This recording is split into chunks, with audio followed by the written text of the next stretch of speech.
Good morning friends. तो capital budgeting की अब हम इस प्रॉब्लम को सॉल्व करेंगे। चलिए पढ़ें। A firm can make investment in either of the following two project. The firm anticipates its cost of capital to be 10%. The pre tax cash flows of the project for 5 years are as under. Ignore taxation. तो अगर ignore taxation है इसका मतलब है after tax और pre tax same हो गया। An amount of 35,000 will be spent on account of sales promotion in year 3 in case of project A. This has not been taken into the calculation of pre-tax cash flows. Discounting factor दे रखे हैं और ये calculation हमें करनी है। ठीक है फ्रेंड्स। तो फ्रेंड्स अब आप समझिए कि पहले तो हमें नेट प्रेजेंट वैल्यू निकालनी है, तो वो कैलकुलेट कर लेते हैं। ठीक है, ये हमारा प्रोजेक्ट ए है और ये हमारा प्रोजेक्ट बी है। ठीक है जी, ये हमारे पीवी फैक्टर्स हैं और ये हमारे ईयर है। ठीक है जी, चलिए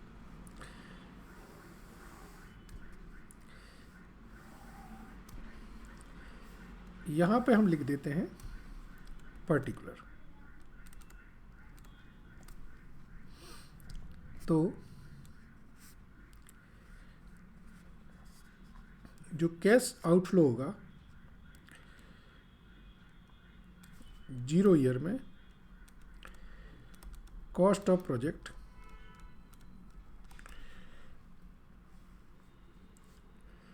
यहाँ पर हम लिखेंगे कैश फ्लो और ये आएगा present value of cash flow. यहाँ पे हमारा कैश फ्लो, ये आएगा present value of cash flow. ठीक है जी।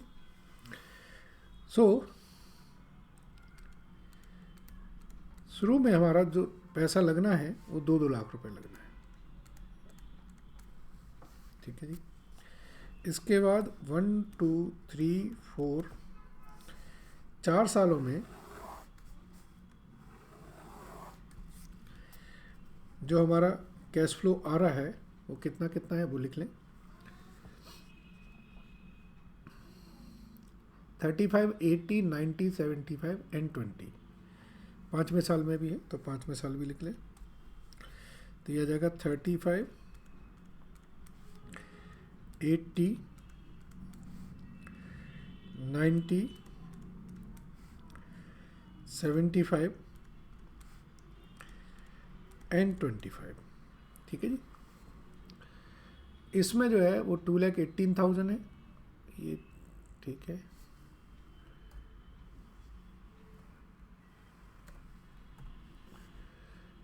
और फिर 10,000 है, मतलब इसमें 2,18,000 आपके पहले साल में ही आ जाएंगे। फिर 10,000, 10,000, 4,000, 3,000। ठीक है, 10% से पीवी फैक्टर ये हमारा 0.91, 0.83, 0.75, 0.68, 0.62 ये गिवन है क्वेश्चन में। तो present value of cash flows अगर हम करेंगे तो ये तो 2 लाख ही आएगा।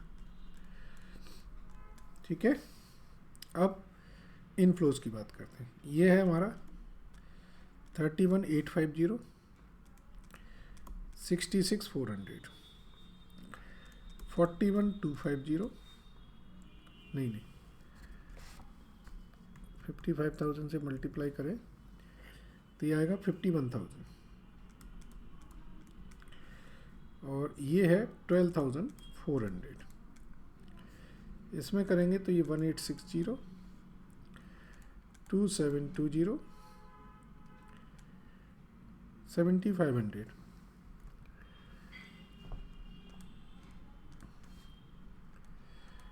8,300, 198,380। थर्ड ईयर में क्वेश्चन में दिया है कि प्रोजेक्ट ए में 35,000 के खर्चे और होने हैं। तो प्रोजेक्ट ए में यहाँ से 35,000 कम करेंगे हम, तो जो कैश फ्लो आएगी वो आएगी 55,000। मल्टीप्लाई करें 0.275 से, तो ये हो जाएगी 41,250। तो अब कॉस्ट ऑफ प्रोजेक्ट या कैश आउटफ्लो जो है आपका वो ये है। Present value of cash inflow है वो इसका टोटल कर दें। So this comes to 202,900 and 218,760। ठीक है। तो अब मैं नेट प्रेजेंट वैल्यू अगर लिखना चाहूँ, नेट प्रेजेंट वैल्यू अगर मैं इसको ए कर दें और ये बी कर दें, तो ये हो जाएगी बी माइनस ए। तो ये 2,900 प्लस में और ये प्लस में 18,760। ठीक है। डिसीजन अभी नहीं बोला उन्होंने, सिर्फ कैलकुलेशन बोला कि कैलकुलेशन बता दीजिए। ठीक है। दूसरा इन्होंने बोला है, ये तो हमारा चौथा पार्ट आ गया डी। सी जो है वो है प्रॉफिटेबिलिटी इंडेक्स और डिजायरेबिलिटी फैक्टर।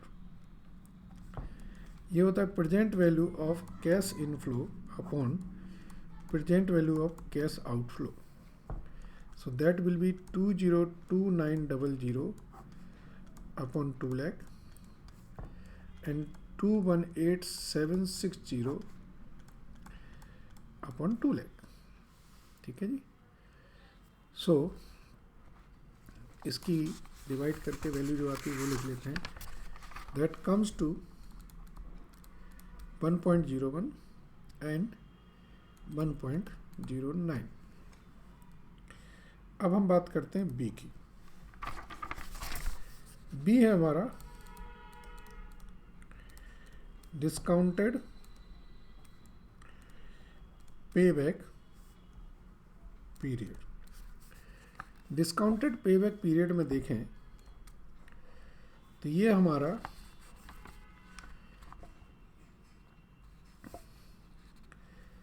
4 साल तक,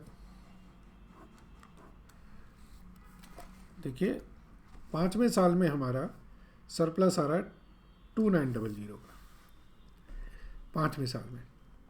इसका मतलब है कि इसमें से 9,500 और 2,900, 9,500 5वें साल में मैं अपने प्रोजेक्ट के लिए ही रिकवर कर रहा था।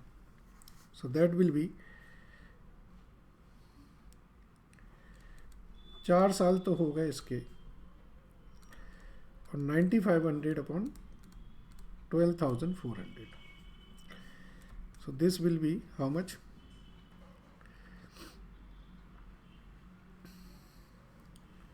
This will be 4.766 year.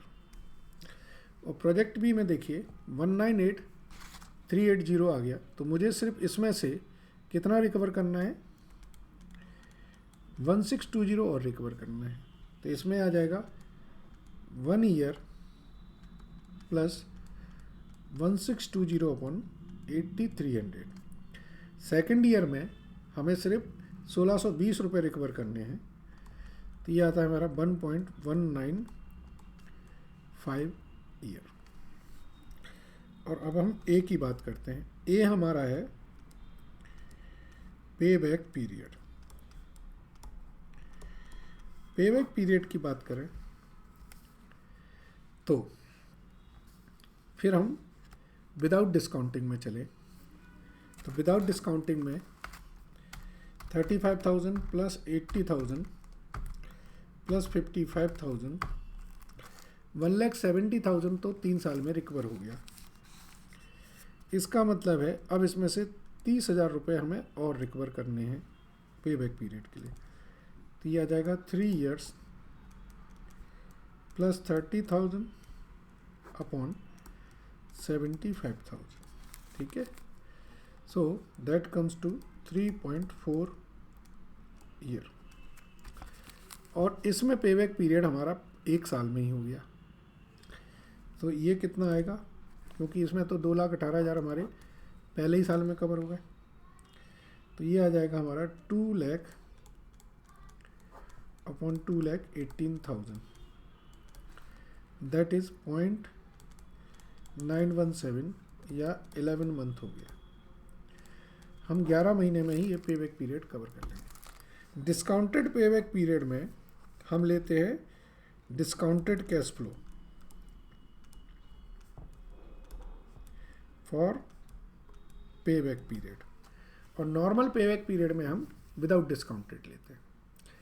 मुझे लगता है ये पूरा क्वेश्चन समझ आया। सिंपल क्वेश्चन था, कंसेप्ट आपको अप्लाई करने थे। Thank you very much.